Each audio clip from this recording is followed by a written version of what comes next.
In this episode of Scaling Postgres, we talk about JSONB types, earth distance, dates, times, intervals, and authentication. I'm Preston Jameson, and this is Scaling Postgres, episode 123.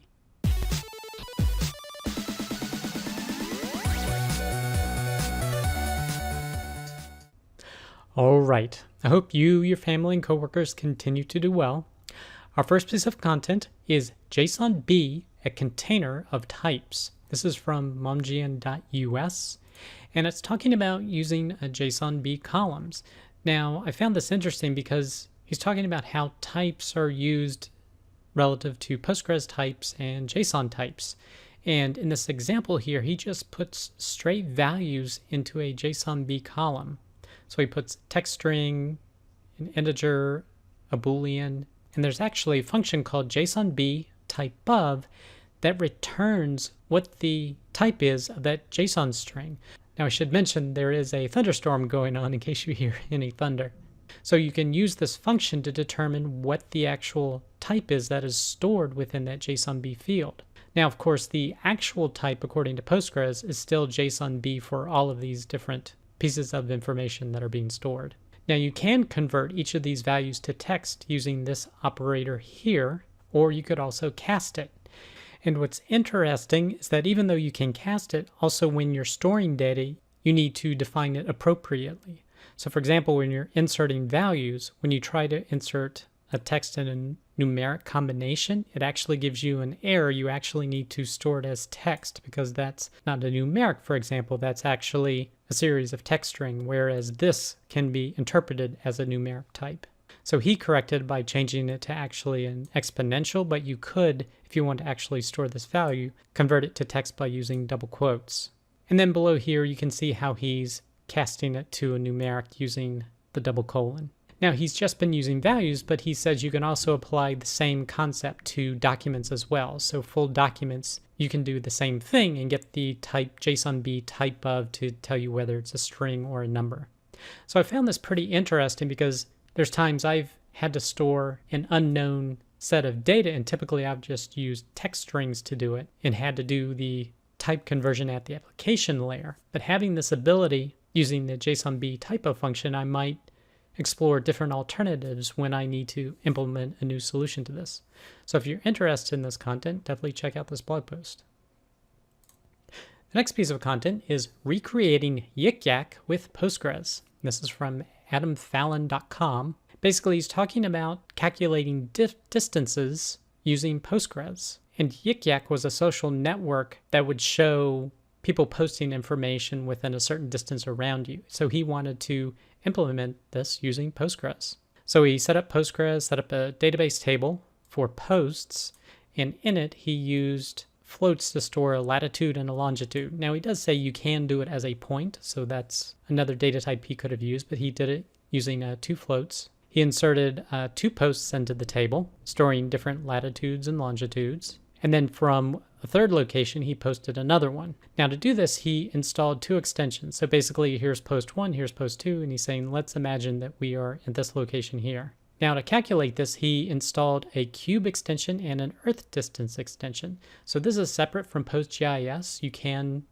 do the same sort of technique using PostGIS, and I've actually seen references that is potentially more accurate, some of the functions they have. But this is a quick and easy way to do it using these two extensions. And to find the nearby posts, you use this query right here. So he's selecting from posts. He's putting in latitude and longitude of the we are here area. And for a certain distance in meters around this point, it uses a function called LL to earth, so latitude, longitude to earth coordinates, and then uses an earth box as kind of the bounding area. And then uses the contains operator to look through the posts, latitude and longitude, again converting it using this LL to earth function. And with that, he gets the two posts that you were expecting. So it's a very quick and easy way to see locations that are close by to a certain area. And then as a bonus in the conclusion, he says, of course, you can add a gist index here with a function against the table to get much better performance. So if you're interested in doing calculations involving earth distance, definitely check out this blog post. The next piece of content is representing dates, times, and intervals in PostgreSQL. This is from pg-.io. Now, in the first section here, it goes over a, I would say, pretty opinionated perspective of what types you should be using and how you should be using them. Although they don't give a lot of justification to why, but just basically say, do this, don't do this, etc.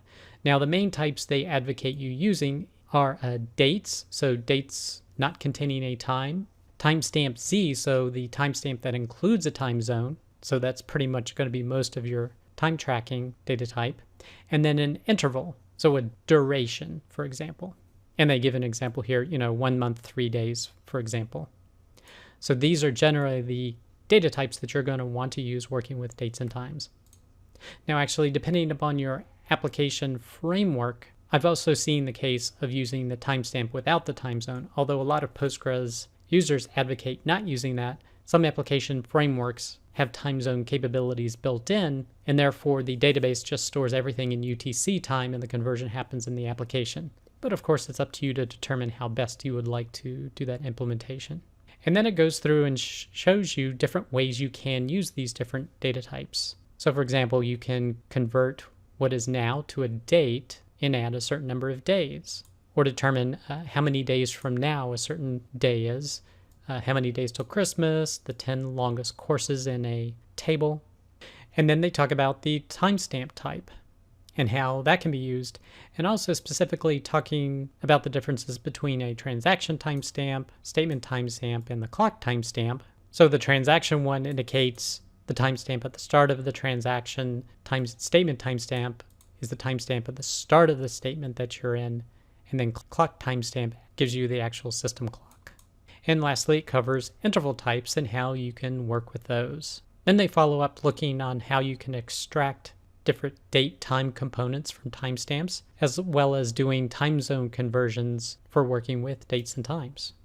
So if you're interested in a post to learn more about dates, times, and intervals, definitely check out this post from pg-.io. The next piece of content is How Secure is Your Postgres? Part 2, Authentication. This is from the enterprisedb.com blog. In this section, they're talking about authentication, and primarily that's done through the pghba.conf file. So it has different entries within that file that when a client connection is attempted, this file is reviewed and the first matching entry is what's used for authentication purposes. So for example, this is using a local connection connecting to a particular database for a particular user, and they're going to use SCRAM authentication. In this next example, they're using a host-based access to connect via a particular IP address to a specific database for a specific user from a specific client IP, and they're going to be using MD5 authentication. Now, of course, what you're generally going to use Postgres is host SSL, so requiring SSL connections to the database server, or the host GSS ENC, which is a GSS API encrypted connection. So generally, those are the two you're going to want to use. You can, of course, also use local connections if you're connecting to the database for administrative tasks. And then in the next section here, they cover the different authentication types. So trust is basically, there's no protections at all. If you're using host and the IP matches, you can get in. There's no password or anything required. They talk about peer and ident authentication. Peer is local connections that matches up users. So if the user in the database matches the user name of the system, it grants you access. Ident is the same concept on a network level. So that is definitely not as secure. So you want to probably pretty much avoid that. These are the password authentication methods, MD5 and SCRAM. And as right now, everyone's advocating moving towards SCRAM, that is supported in the most recent versions of Postgres. You could also choose to do an external authentication system using Kerberos or LDAP, as well as use certificates. And it describes how you can set up certificates to be able to authenticate connections between clients and servers. And lastly, they follow up talking about the authentication timeout you may want to set in your PostgreSQL.com file, as well as a contrib module you could add auth delay that minimizes how quickly someone can try password attempts against your PostgreSQL database server. So if you're interested in learning more about authentication in PostgreSQL, definitely check out this post from EnterpriseDB. The next piece of content is how to SCRAM in Postgres with pgBouncer. And this is from crunchydata.com. And it explains mostly how SCRAM works, but it actually doesn't show you how to set it up. So like it doesn't give the commands and the steps to run through, but explains how it works, how pgBouncer kind of handles it, and the advantages of using SCRAM over previous authentication methods. So if you want to learn more about how SCRAM works with pgBouncer, definitely check out this post.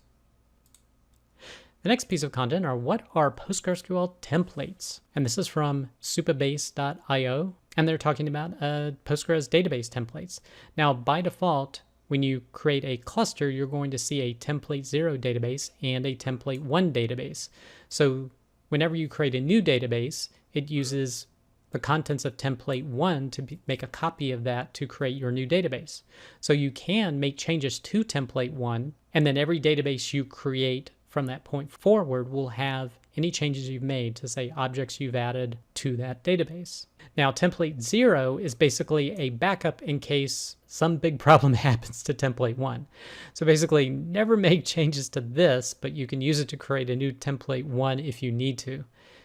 And actually, they advocate not making changes to template 1, but what they advocate doing is creating a custom template database. And what you would do is create a new database, set it up the way you want with all the objects added or changes you want to be able to make it a template.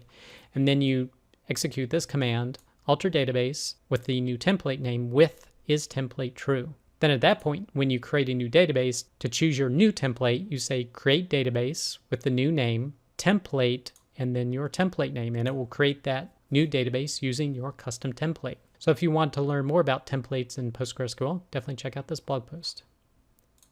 The next piece of content is pgWatch 2 version 1.8.0 released. This is from cybertech-postgresql.com, and this is a monitoring tool for Postgres. And it has a new release. The highlights for it are support for pgpool 2, PostgreSQL 13, and timescale DB metric storage.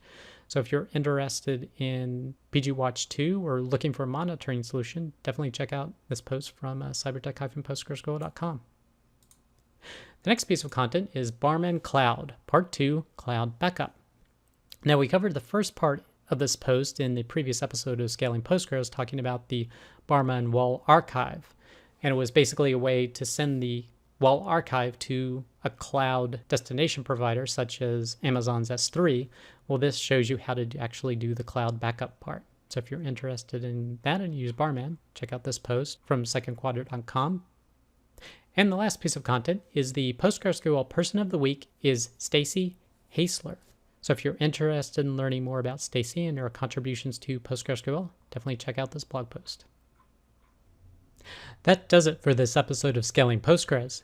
You can get links to all the content mentioned in the show notes.